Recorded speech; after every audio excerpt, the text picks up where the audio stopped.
জলদি আয়, জলদি আয়, আসো, চলে আসো, জলদি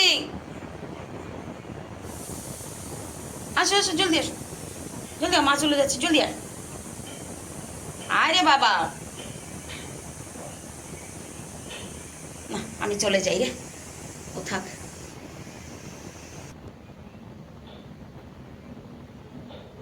চলো চলো,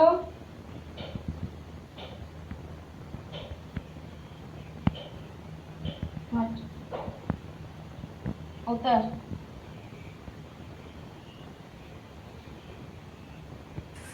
চলো চলো চলো চলো, জলদি চলো, এখান থেকে আর যেতে যাবে না এখন, চলো নিচে চলো, চা খাবো, চলো চলো চলো চলো চলো চলো, চল। ওনার এখন উপরের রুমে ঢোকা খুব মানে হয়েছে আজকাল, রুমে ঢুকে আয়নার সামনে বসবে। আমি চলে যাচ্ছি, যাই, তোর সঙ্গে বসলে কাজ হবে না। 7টা বাজে, 7টার মধ্যে তো ভাত করেছি, আজকে ভাত খাইয়ে পাঠাবো, ছেলেদের অতিরিক্ত গরম। এখানে হচ্ছে করলা ভাজা, এটা হচ্ছে লাউ, লাউ ভাজা,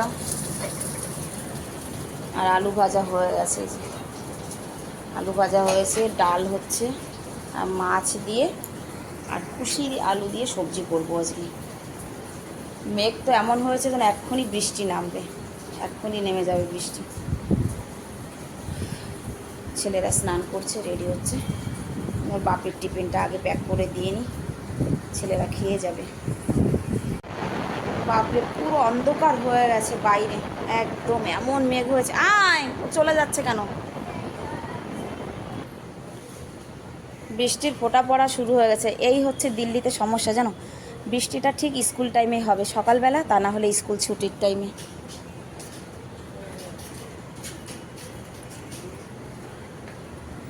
পুরো অন্ধকার হয়ে গেছে একদম। রুটি রেখে দিই, বড়োটারে তাড়িয়ে দিয়েছে আমার পড়োশি, পরে দেবো।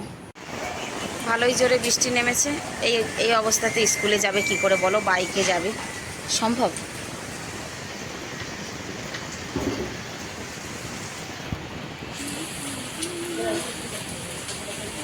মুশকিল, একদম স্কুল টাইমটাই বৃষ্টিটা হয়, যে কি মানে জানি না, হয় সকালে, না হলে সেই দুপুরে ছুটির টাইমে বৃষ্টিটা হবে।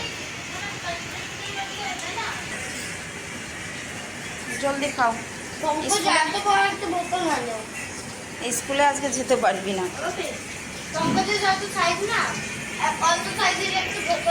ওর জল লাগবে, ও আনবে না, তাই বল।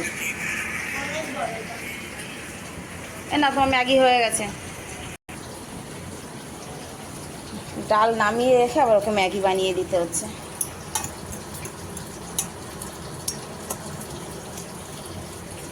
আসবে আসবে,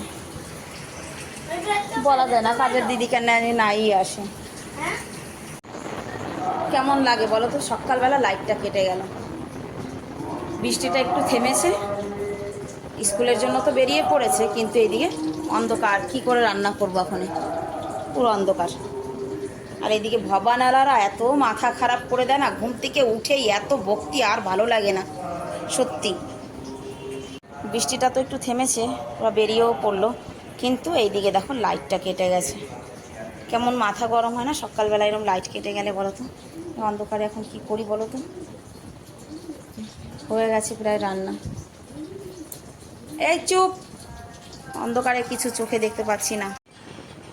লাইটও এসেছে, দিদিও এসেছে, আমার রান্না বান্না কমপ্লিট করে এসেছি, স্নান করে এসে কি পরবো, সেই পরার জামা কাপড় খুঁজতে গিয়ে এই যে আলমারির থেকে সব টেনে বের করেছি, আর এই সব টেনে বের করতে হবে, কারণ কি এখানে এমনভাবে রেখেছি আমি সব, যে আমি চাইলেও এখান থেকে খুঁজে বের করে পরতে পারছি না, যখন যেটা দরকার খুঁজেই পাচ্ছি না। দেখো, যখন আলমারিটা গুছাই না তখন ভাবি আর এলোমেলো করব না, কিন্তু সেই সময়ে আস্তে আস্তে যা তো তাই হয়ে যায়, কোথায় কোনটা রাখা।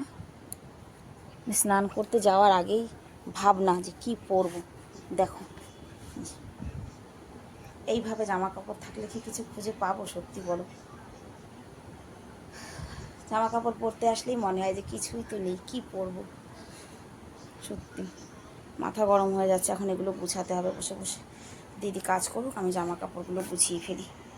টাইম বেশি হয়নি, 9:15 বাজে কেবল।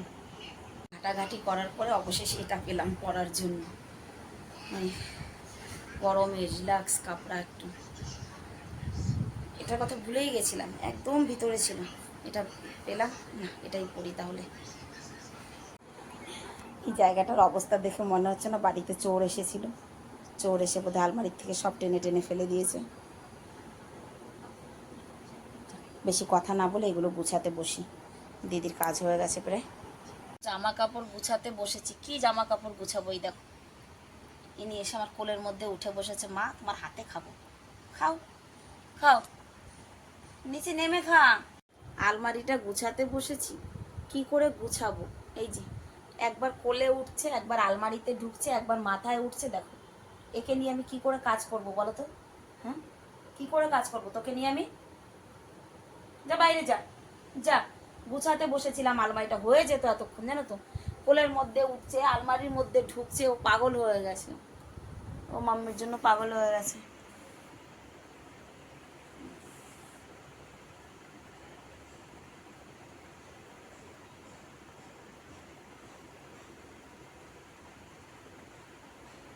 না জল খাবে, খাবার খেয়েছে না, জলের জন্য এরকম করছে। জলটা দিয়ে আসি।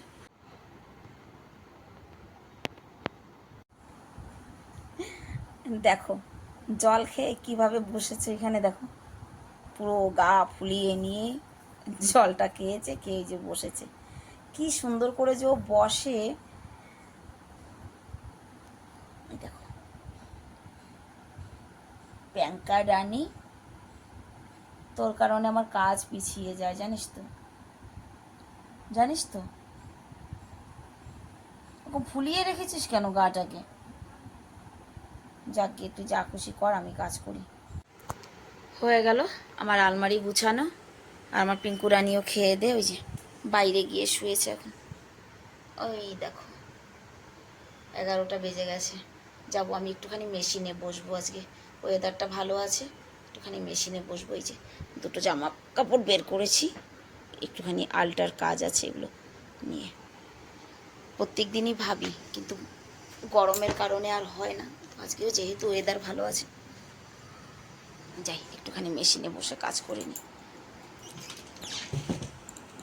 6:30 বাজে, আমার বাপি চলে গেছে, ছেলেরা টিউশনে গেছে। এই যে বিয়ে বাড়ির থেকে যে স্যুটের পিসটা পেয়েছিলাম, এই পিসটা নিয়ে যাবো একটু টেলারের কাছে দিয়ে আসি। ভেবেছিলাম নিজেই সেলাই করবো, কিন্তু গরমে না ইচ্ছে করছে না মেশিনে বসতে, সত্যি কথা বলছি। দিয়ে আসি।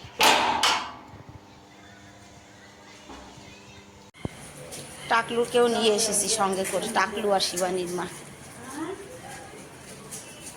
ये नहीं आ रहा था, इसको मैं जबरदस्त बदमाशी कर रहा था वहाँ पे। इधर इधर इधर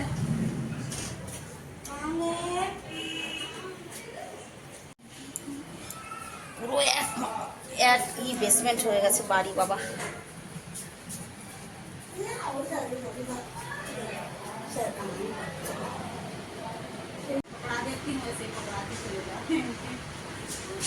চলে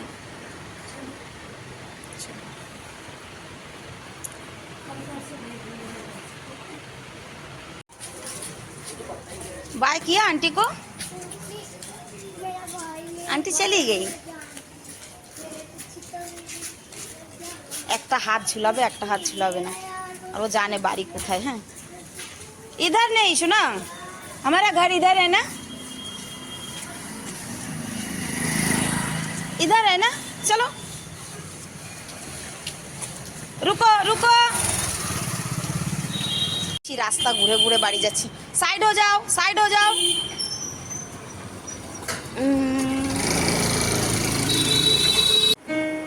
সন্ধ্যা ঠন্ধ্যা দেওয়া হয়ে গেছে, ছেলে টিউশন থেকে এসে বসেছে মিউজিক প্র্যাকটিসে।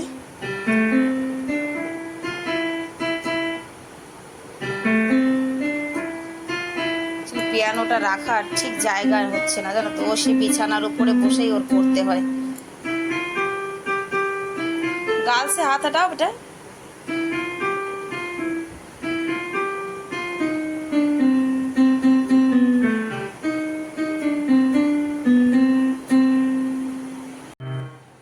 তো চলো, ছেলের মিউজিক প্র্যাকটিসের সঙ্গে সঙ্গে ভিডিওটাও শেষ করছি। দেখা হচ্ছে নেক্সট ভিডিওতে। সবাই ভালো থাকবে, সুস্থ থাকবে, সবাই নিজের নিজের খেয়াল রাখবে। দেখা হবে নেক্সট ভিডিওতে। রাধে রাধে।